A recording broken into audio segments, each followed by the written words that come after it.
Very good morning class. Welcome to my YouTube channel hope chemistry classes में आप सभी का स्वागत है।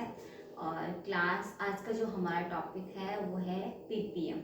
ठीक है, ये सारी हम क्या पढ़ रहे हैं, यूनिट ऑफ कंसंट्रेशन। ठीक है, तो आज का जो हमारा टॉपिक है वो है पीपीएम। पीपीएम का मतलब होता है parts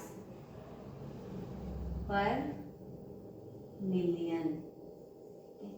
parts per million, parts per million, parts per million क्या होता है। ठीक है, थोड़ा हम इसको डिफाइन करते हैं। पार्ट्स पर मिलियन क्या होता है? The parts of component, the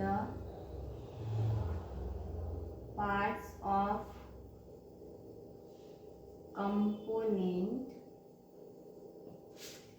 the parts of component per million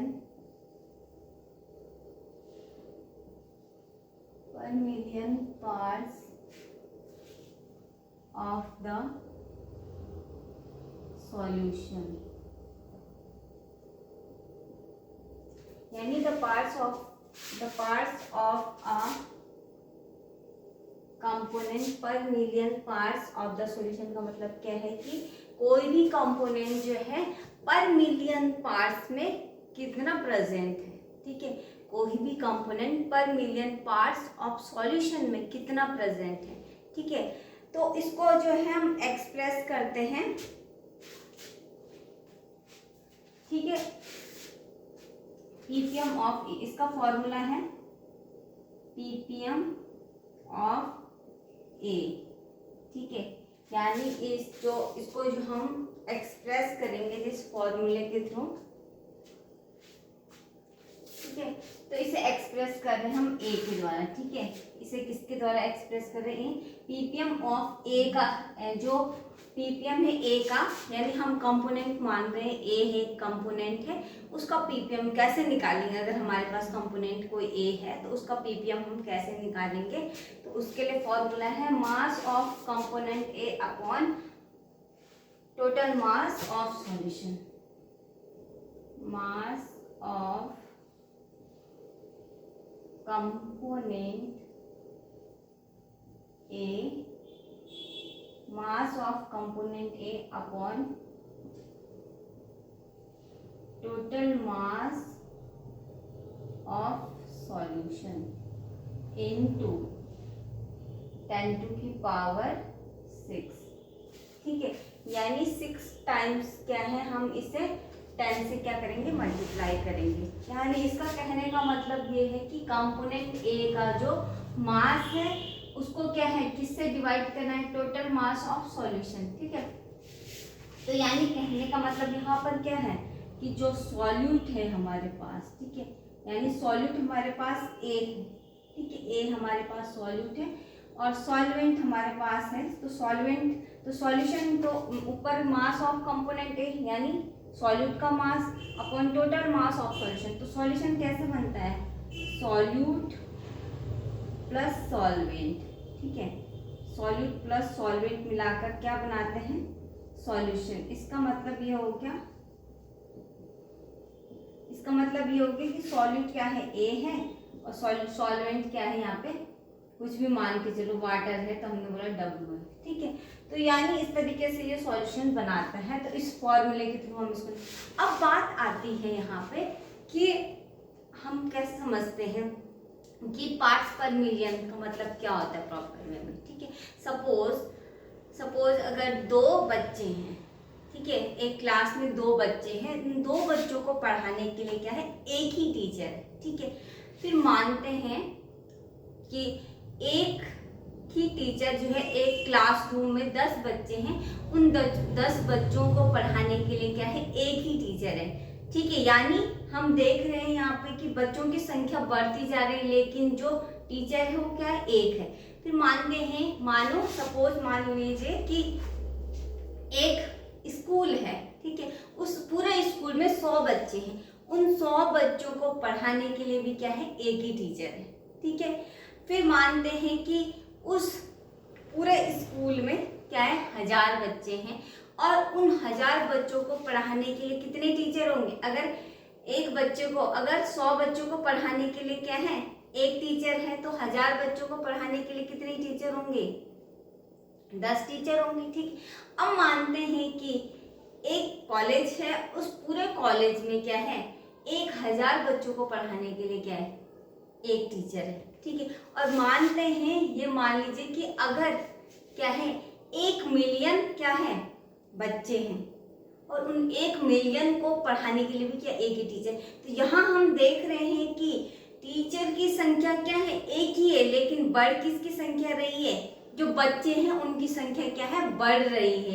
अगर 1 मिलियन बच्चों को पढ़ाने के लिए एक ही टीचर, तो पर मिलियन बच्चों को पढ़ाने के लिए भी क्या है मतलब एक ही टीचर। कहने का मतलब सिंपल इतना है कि क्या होगा कि जो कंपोनेंट है, जो एक टीचर जो एक कंपोनेंट है, वो उस पूरे जितने 1 मिलियन बच्चों में यानी उस पूरे सॉल्यूशन में, ठीक है, पर मिलियन के सॉल्यूशन में क्या है उसका जो अमाउंट है वो बहुत ट्रेस क्वांटिटी मतलब बहुत ही माइन्यूट क्वांटिटी में प्रेजेंट है। तो ऐसे ही होता है पीपीएम सॉल्यूशन का मतलब भी वही होता है कि जो हमारे पास इतना बड़ा सॉल्यूशन है, उस सॉल्यूशन में जो कंपोनेंट है वो कितना प्रेजेंट है, यानी वो कंपोनेंट क्या बहुत ट्रेस क्वांटिटी, बहुत स्मॉल क्वांटिटी, बहुत माइन्यूट क्वांटिटी में क्या है वो कंपोनेंट प्रेजेंट होगा, वो कहलाता है हमारा पीपीएम।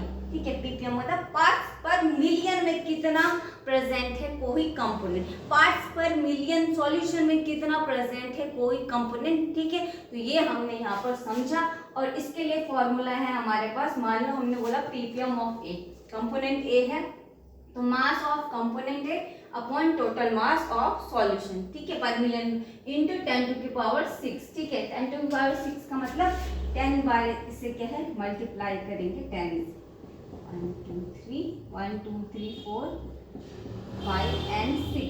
ठीक है, तो इसका मल्टीप्लिकेशन क्या है 6 बार हो रहा है 10 का। ठीक है, तो ये है इस तरीके से। फिर हमने बोला कि सॉल्यूशन कैसे बनता है, सॉल्यूट प्लस सॉल्वेंट मिलाकर के है सॉल्यूशन बनाते हैं। ठीक है, तो यहाँ पर पीपीएम क्या है कंप्लीट। और अब से रिलेटेड हम एक क्वेश्चन करते हैं पीपीएम का। ठीक है,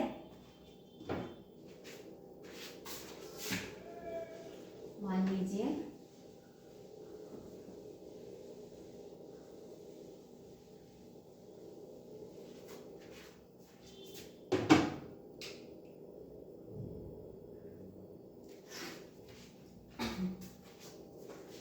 क्वेश्चन है इससे रिलेटेड हमारे पास 10.3 mg of O2 is dissolved. O2 is dissolved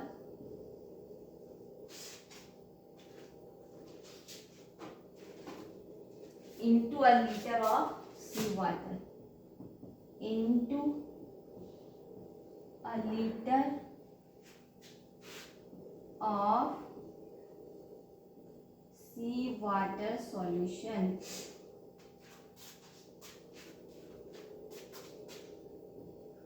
Of density कितनी होगी 1.03 gram millilitre inverse, gram millilitre inverse. Calculate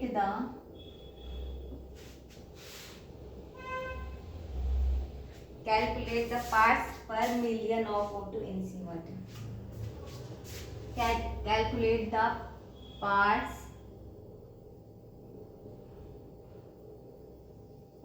per million of O2 in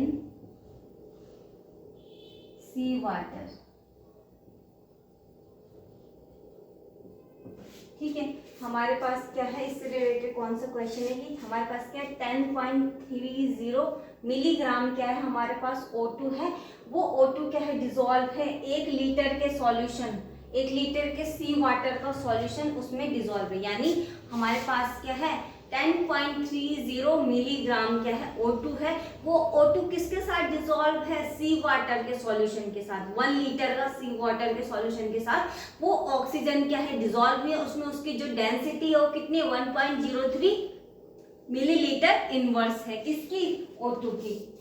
then हमको यहाँ पर कैलकुलेट करना है ppm, ठीक है, parts per million of O2 in sea water, यानी जो O2 है वो उस ppm सॉल्यूशन में कितना प्रेजेंट है, ठीक है। ये हमें यहाँ पर फाइंड आउट करना है, हमको कैलकुलेट करना है, ठीक है। तो अब बात करते हैं, पहले हम देखते हैं कि मास ऑफ डिसॉल्व O2, ठीक है। तो मास ऑफ सॉल्यूशन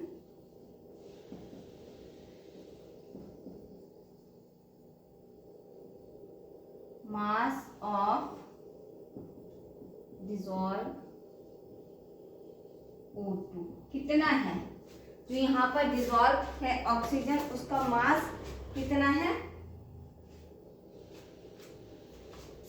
उसका मास है, यानी मास यही तो होगा, कितना मतलब उसका द्रव्यमान कितना है, ठीक है। तो कितना है मास उसका, यानी वेट, तो 10.30 मिलीग्राम इंटू 10⁻⁻3, सॉरी मिलीग्राम को हम ग्राम में कन्वर्ट करते हैं, ठीक है, इंटू ग्राम 10⁻⁻3, ठीक है। तो मास कितना है, अब बात करते हैं ये मास ऑफ डिसॉल्व ऑक्सीजन कितना हो गया, ठीक है। तो अब निकालेंगे मास ऑफ 1 लीटर वाटर, ठीक है।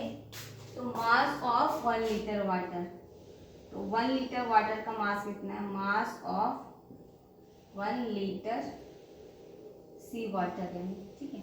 1 लीटर वाटर कितना है, 1 लीटर मतलब 1 लीटर में कितने ml होते हैं, 1000 ml के बराबर क्या है 1 लीटर होता है। 1 लीटर कितने ml के बराबर होता है, 1000 ml के बराबर क्या है 1 लीटर होता है। तो 1000 मल्टीप्लाई बाय डेंसिटी कितनी है 1000, ठीक है।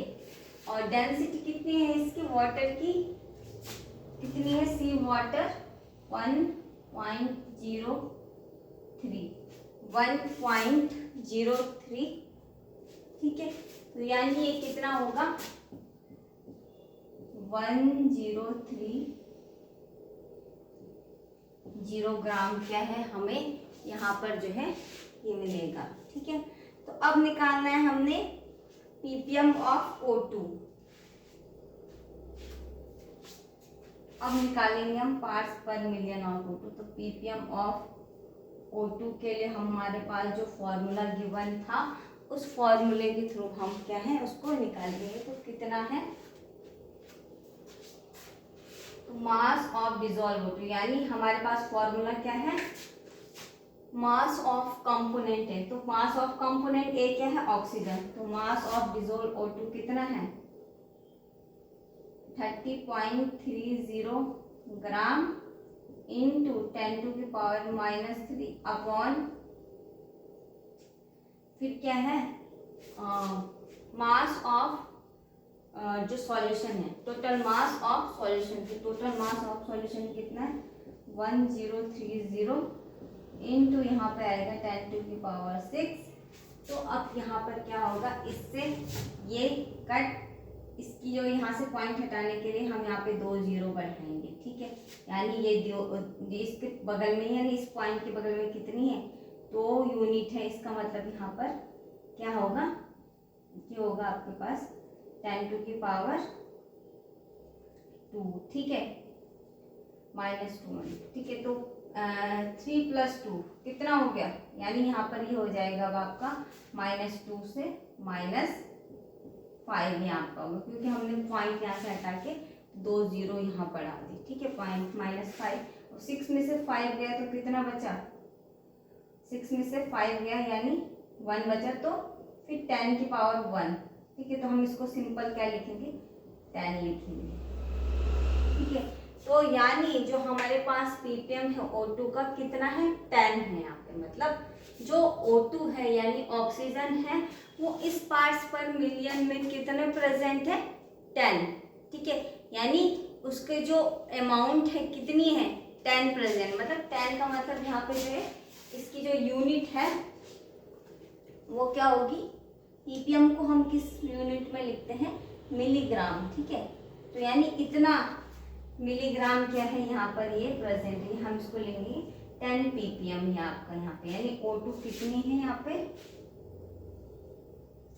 O2 कितनी है यहाँ पे 10 ppm पार्ट्स पर मिलियन हमारे पास यहाँ पर O2 प्रेजेंट, ठीक है। O2 कितनी प्रेजेंट यहाँ पे 10 ppm, ठीक है। तो इस तरीके से क्या इस क्वेश्चन को हमने यहाँ पर सॉल्व किया। तो आज का लेक्चर हमारा यहीं पे कंप्लीट होता है।